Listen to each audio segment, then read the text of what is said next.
Alrighty folks, it's been a minute as far as new album reviews go. We have a new one for you today, and it is Pagan Altars, Never Quite Dead. Let me show you a CD here first. Pretty cool looking artwork there. This is a Dying Victims production, so you get the Obi. Who's it have on there? Judgment of the Dead. That's the only one that I have. Well, the only one I did have. I can't tell. The Time Lord. That's it. That was an EP. And then the sticker. I always forget to show the back of the CD. No band shot this time on the back. I've got kind of a new setup here, so I'm still trying to figure out the lighting. Not working. Go.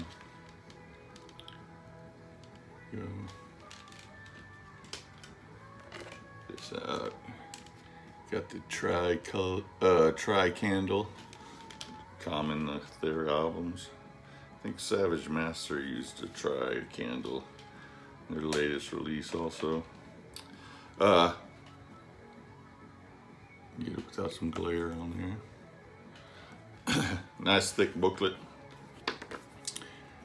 Comes with the song lyrics, and then just like a little background on the songs. It was written by Alex Jones, the son of the former singer. Terry Jones. There's a band shot.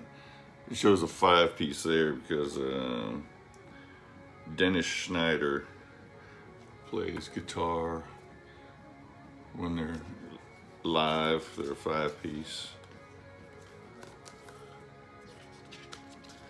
So yeah, Terry Jones and Alan Jones formed the band in '78. Alan Jones is Terry Jones' son. He was only 16 in 1978. They were kind of part of the new wave of British heavy metal scene. They put out a demo in '82. They recorded an album in '82, but it was never released until 1998 for whatever reason.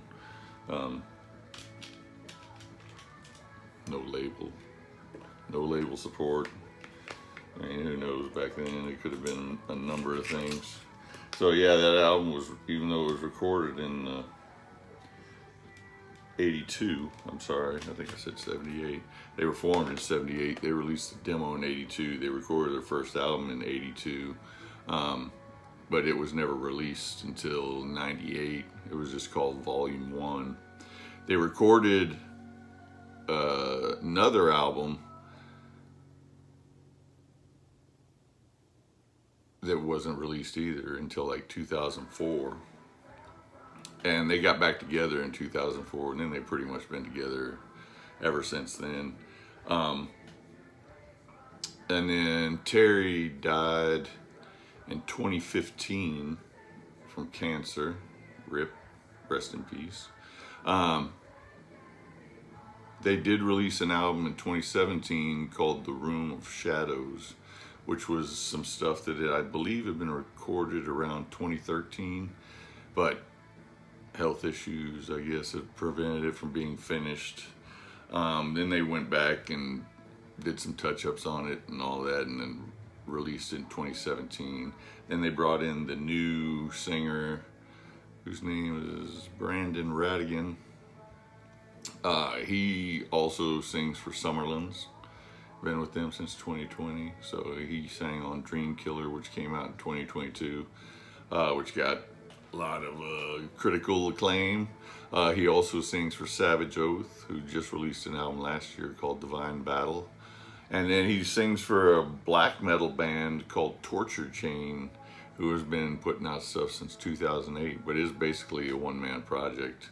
I believe he goes under the name Torturer for Torture Chain. So he's a busy guy. Then you have, like I said, Alan Jones on guitar. He's been there since he was 16 in 1978.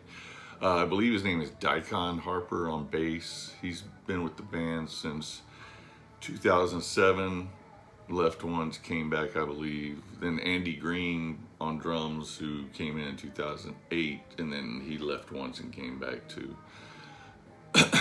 Pardon me, allergy season.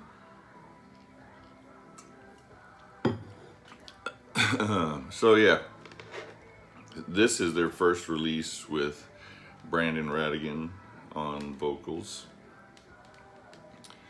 And first song on the album is called Saints and Sinners. And when I first heard it, I believe it was the first single that was released. I was like, okay, that doesn't sound like the Pagan altar I remember. I think I'm probably going to pass on this one. It has almost a European power metal feel to it. Almost in the happy vein, if that makes any sense. Brandon Radigan is a very heavy Mark Shelton influence on his voice.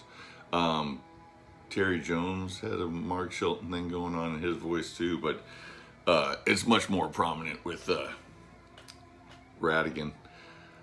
So anyway, yeah, I heard that song and I was like, you know what? I think I'm going to pass on this one. Excuse me. And then I heard another song, another single, which I'll bring up later.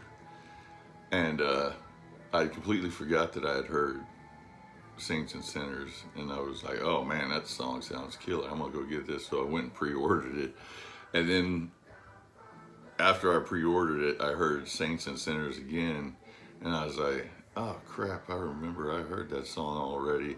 I already pre-ordered this thing, didn't I? So I went and looked and I was like, yeah, I already pre-ordered it. But I was like, cross my fingers, hope for the best. It's not a bad tune at all. It just kind of, when I first heard it, it kind of took me by surprise because, yeah, it does have a very European power metal sound to it, especially starting out.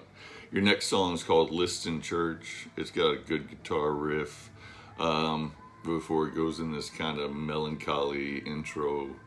It's a fairly middling tune. You get a nice guitar outro on this one. Your next track is called, I believe it's Madame M. Rochelle. And Brandon really sounds like Mark Shelton on here. And now one deal that, you know, one issue I've always had with Manila Road is that sometimes with Shelton's delivery, his voice is so unique that sometimes it sounds like he's doing it on purpose. And you kind of get that feel here with Radigan. It's another mid-paced number. Then about the 2-minute mark, you get these kind of keyboards that come in, soft swirling keyboards. There's some guitar in there. There's some percussion. And you get a 2-minute outro that's very reminiscent of Planet Caravan. Then your next track is Madame M. Rochelle's Grave. Finally, we get some classic doom riffing. This is a very Manila Road type sounding song. Not that Manila Road was classic doom. The intro to the song is classic doom, has a classic doom riff to it before going into this Manila Road type tune. Really strong drumming on this one. The guy really, Andy Green really reminds me a lot of Albert Bouchard from BOC on this song. Well of Despair is your next track. Another melancholy track. Doesn't really go anywhere. Not terrible, but just nothing to write home about. Probably my least favorite track. Again, it's not terrible. It's just kind of stays in that same melancholy pocket throughout the whole song. There's no real dynamics in it anywhere. Then your next song is called "The Dead's Last March." Now this was the second single that I heard that made me go and pre-order it. Really cool pentagram Sabbath type riff in this one. You get really good guitar throughout the whole song. Probably my favorite song on the album. Then next up, you get a little 1.5 minute instrumental called Westbury Express. It actually starts off with a train horn and then goes into this acoustic guitar bit that's sounds very much like it could have come off of Led Zeppelin 3. And then your last track is called Kismet, 12-minute number, I think. It almost has a heart type intro on the guitar before it goes into this like mournful vocal guitar type number. It's just them. They play for about nearly 3 minutes.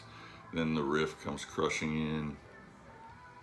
Then after about a minute, it starts to fade out and go back into that vocal guitar, mournful sound. But it just kind of fishes you in. The riff comes crashing back in. But then it starts to kind of wane here and there. It's not really giving you enough of the crushing riff. It's not really giving you enough of the mournful. The guitars are holding it together, keeping the song together. And then you get to the 9-minute mark. Like I said, it's a 12-minute track. You get to the 9-minute mark and the song completely fades out. You think the album's over. And all of a sudden, this acoustic guitar comes in, this harmonica comes in. What I think, it's a soft harmonica, not a wailing harmonica, soft acoustic guitar. What I think is a soft banjo. And I swear, it sounds like they're covering a Simon and Garfunkel tune. Now, it is still listed as the song Kismet on here. I've looked everywhere to see if it's a hidden track and it's called something else. It's not listed as a hidden track anywhere on here. It's not separated when you rip it onto your computer as a separate track. Like I said, the lyrics are in the booklet, but the lyrics for this last 3-minute part aren't on it. So, I don't know. It's really bizarre. I mean, it's a completely different song. Like I said, there's some doomy type stuff the first 9 minutes, and then Simon and Garfunkel for the last 3 minutes. Not saying that it's bad. I mean, it's actually a really catchy part of the song. I actually like that 3 minutes better than the first 9 minutes. It's just really bizarre how they fit it together. Really the only thing that I can think of is it's actually a separate song, and they're just messing with us by not listing it anywhere, putting the lyrics anywhere. Yeah, quite bizarre. So anyway, I'm gonna give this 8 out of 10. I like it. There's a little bit too much mellow, melancholy, mid-paced numbers on it. Not enough doom riffs on it. But there is some really good guitar on it. Some really good songwriting on it. Solid album. If you're going into it hoping for 45 minutes of doom, you might be a little disappointed, but I think it's still a good album, and I'm still going to give it 8 out of 10. Might as well say the Pagan Altar, Never Quite Dead, which I did forget to mention. The album that they were recording, that they released as in 2017 as The Room of Shadows, that they were recording with Terry Jones around 2013 before he passed in 2015. The original title for that album was going to be called Never Quite Dead. I guess they decided with his passing that there probably wasn't a good title for the album of his last material. I can't really question whether it was or not, but it is cool that they brought the album title back and used it for this one. So Pagan Altar, Never Quite Dead, 8 out of 10. You guys have a good one.